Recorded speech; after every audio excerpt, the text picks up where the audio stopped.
नमस्कार दोस्तों, आओ जीना सीखे में एक बार फिर से आप सभी लोगों का बहुत बहुत स्वागत है। आज हम बात करेंगे मूलाधार चक्र के बारे में।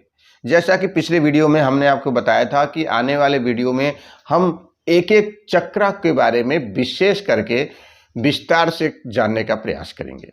मूलाधार चक्र, जैसा इसका अर्थ ही है मूल आधार।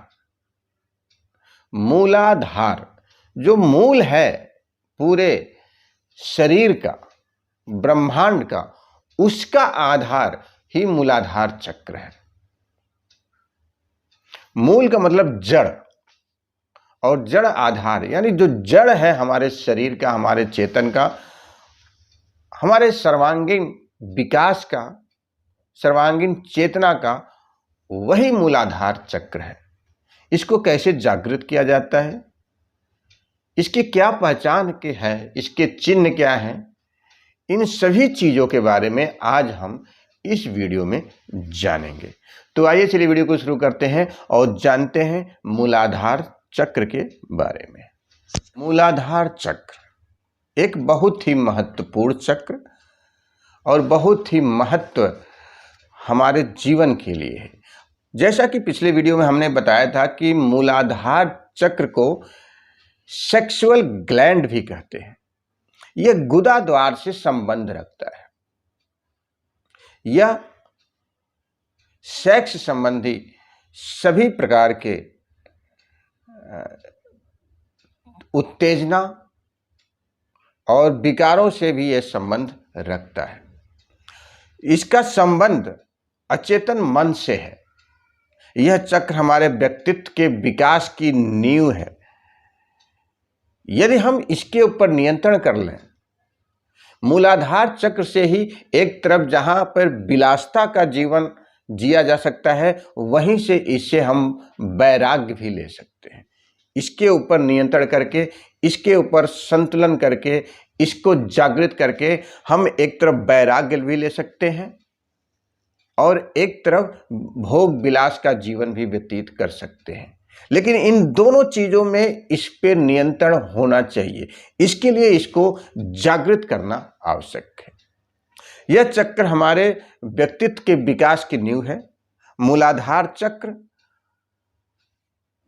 की सकारात्मक उपलब्धियां, मूलाधार चक्र की सकारात्मक उपलब्धियां क्या है? स्फूर्ति, उत्साह और विकास है। स्फूर्ति है, उत्साह है और विकास है मूलाधार चक्र की उपलब्धियां। अब मूलाधार चक्र का नकारात्मक गुण क्या है?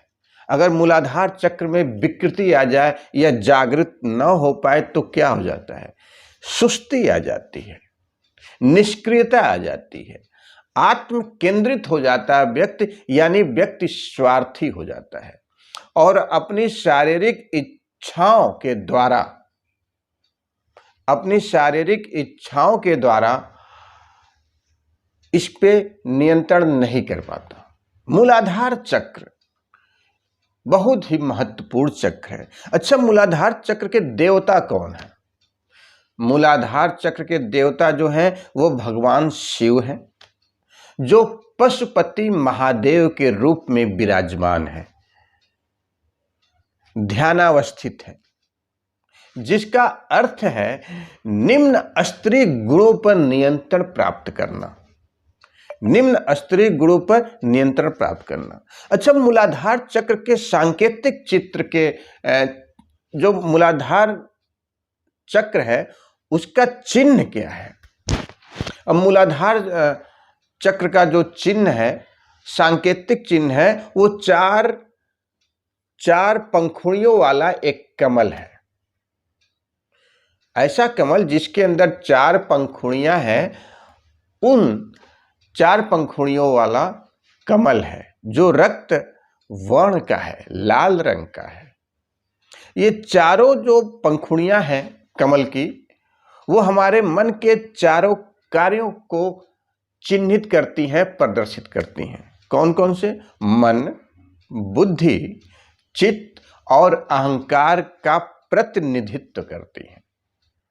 मूलाधार चक्र का जो चिन्ह है उसमें 4 पंखुड़ियां होती हैं और ये चारों पंखुड़ियां हमारे मन के कार्यों को, 4 कार्यों को प्रदर्शित करती हैं। कौन सा? मन, बुद्धि, चित्त और अहंकार।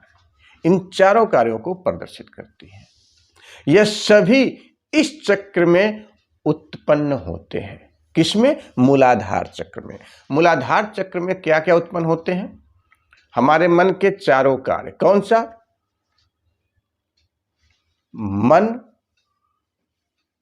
मन जो चाहता है वो करता है, यानी मन को नियंत्रण यदि करना है, मन भोग विलास की तरफ जाता है, वैराग्य की तरफ नहीं जाता। तो यदि हम इन दोनों को संतुलित करें, क्योंकि भोग विलास एक बहुत ही आवश्यकता है हमारे समाज के लिए, क्योंकि जब तक हमें भोग विलास में नहीं जाएंगे तो हम अपने वंश या मानव सभ्यता को आगे नहीं बढ़ा पाएंगे। भोग विलास भी जरूरी है, वहीं दूसरी तरफ वैराग्य भी जरूरी है। यानी इन दोनों को नियंत्रण करने के लिए हमें क्या करना पड़ेगा? मन के ऊपर कंट्रोल करना पड़ेगा। मन को अपने हिसाब से चलाना पड़ेगा, जहां पे वैराग्य भी हो और जहां पे भोग विलास भी हो, काम वासना भी हो। तो ये मन के ऊपर नियंत्रण करता है यदि हम मूलाधार चक्र को जागृत कर देते हैं। चित्त, बुद्धि और अहंकार, इन चीजों पर भी नियंत्रण रख सकता है क्या? मूलाधार चक्र का जागरण। बुद्धि, क्या करना है, क्या नहीं करना है, क्या बोलना है, क्या नहीं बोलना है। चित्त, आपके मन का चित्त शुद्ध होना चाहिए। और अहंकार, जिसको बहुत ही एक डेंजर वस्तु है, हम कह सकते हैं हमारे जीवन के लिए अहंकार आ जाना, तो उस पर भी हम नियंत्रण रख सकते हैं। ये सभी इस चक्र में उत्पन्न होते हैं। किसमें? मूलाधार चक्र में। अब मूलाधार चक्र के चिन्ह का जो रंग है वो लाल होता है, जैसे मैंने पहले बताया। जो ये लाल रंग किसका प्रतीक है? लाल रंग शक्ति का प्रतीक है। शक्ति का अर्थ क्या है? ऊर्जा, गति, प्रगति और विकास। लाल रंग शक्ति का प्रतीक है। और शक्ति किसका प्रतीक है? यानी शक्ति का अर्थ क्या है? शक्ति से हमें क्या मिलता है? यदि हमारे पास शक्ति हो तो हमें एनर्जी आती है, ऊर्जा आती है, हम ताकतवर बनते हैं, हमारे अंदर गति आती है। यदि ऊर्जा रहेगी तब हम ज़्यादा दूर तक जा पाएंगे, ज़्यादा तीव्र जा पाएंगे। और यदि हमें जा पाए, ऊर्जा की वजह से गति रही हमारे अंदर, फास्ट एंड एक्यूरेसी रही, तो हम प्रगति कर पाएंगे। और जब हम प्रगति करेंगे तभी हमारे समाज का, हमारे घर का, हमारे परिवार का, हमारा स्वयं का विकास हो पाएगा। एक एक चीज को मैंने आपको समझाया। मूलाधार चक्र एक दूसरा प्रतीक होता है। मूलाधार चक्र को यदि देखें तो उसमें एक दूसरा प्रतीक होता है त्रिकोण। और इस ट्रायंगल का जो नीचे का हिस्सा होता है वो नीचे होता है, यानी ट्रायंगल का जो नोक होता है वो नीचे होता है। ये जो नीचे आता हुआ दिखाई देता है वो क्या दिखाता है हमें? वो हमें ये दिखाता है कि पूरे ब्रह्मांड की एनर्जी नीचे की तरफ खींच करके आ रही है। ये मूलाधार चक्र है। अब जो ट्रायंगल है वो त्रिकोण है, उसका नीचे है। एक अर्थ बताता है कि ब्रह्मांड की ऊर्जा खींच रही है और नीचे की ओर इस तरह आ रही है जैसे चिमनी में जा रही हो। मूलाधार चक्र का प्रतिनिधित्व करने वाला पशु जो है, मूलाधार चक्र में यदि आप देखें, जो कि आपको चित्र में दिखाई भी दे रहा होगा, तो एक पशु है। कौन सा पशु है? हाथी। ऐसा हाथी जिसके 7 सूंड हैं, 7 सूंड हैं, 7 सूंड हैं। ये 7 सूंड किस चीज का प्रतिनिधित्व करते हैं?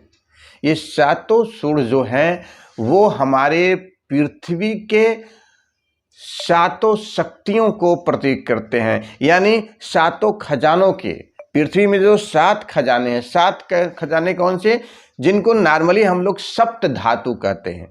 आपने सुना भी होगा सप्त धातु। तो ये 7 धातुएं हैं हमारे धरती के अंदर, उनको ये मूल जो हाथी है, हाथी के 7 सुर जो हैं वो दर्शाते हैं, प्रदर्शित करते हैं। मूलाधार चक्र एक बहुत ही महत्वपूर्ण चक्र है। यदि हम इसको जागृत कर लेते हैं तो हमें शक्ति प्राप्त हो जाती है, जैसा कि मैंने बताया। और शक्ति प्राप्त होने से हमारी ऊर्जा, चेतना और विकास के कार्यों में प्रगति आती है। हम निडर हो जाते हैं, निर्भीक हो जाते हैं। मूलाधार चक्र अन्य चक्रों में जाने से पहले, अन्य चक्रों को सिद्ध करने के पहले, चाहे स्वादिष्ठान चक्र हो, आज्ञा चक्र हो, अनाहत चक्र हो, इन सब, या फिर मणिपुर चक्र हो, इन सभी चक्रों पे जाने से पहले सबसे पहले ये जरूरी हो जाता है कि हम मूलाधार चक्र को जागृत करें। ये मूलाधार चक्र बहुत ही महत्वपूर्ण चक्र है। इसलिए मूलाधार चक्र जागृत करने के लिए आप ध्यान लगाइए और अपने मूल गुदा द्वार पे जा करके पेट को अंदर खींचते हुए, जितना खींच सकते हैं खींचिए। सांस को नहीं रोकना है कि सांस रोक करके खींचिए। पेट को अंदर चिपकाइए, पीठ में चिपका करके आप मूलाधार चक्र पर ध्यान केंद्रित करके ओम का जाप करके मूलाधार चक्र पे 5 मिनट, 2 मिनट, 3 मिनट ध्यान केंद्रित करेंगे। और मूलाधार के चिन्ह 4 पंखुड़ियों वाले कमल, त्रिकोण और 7 सूढ़ों वाले हाथी का ध्यान करते हुए इसको जागृत करेंगे तो मूलाधार चक्र जागृत हो जाएगा। उसके बाद फिर आगे के चक्र धीरे धीरे जागृत करते हुए हम ब्रह्मरंध्र तक जाएंगे और फिर अपने आप को सिद्ध कर पाएंगे और जो चाहेंगे वो प्राप्त कर लेंगे, कर पाएंगे, समाज के लिए, अपने लिए, अपने देश के लिए। तो इन चक्रों को जागृत करना बहुत ही आसान है, सरल है, थोड़ा सा ध्यान देने की बात है।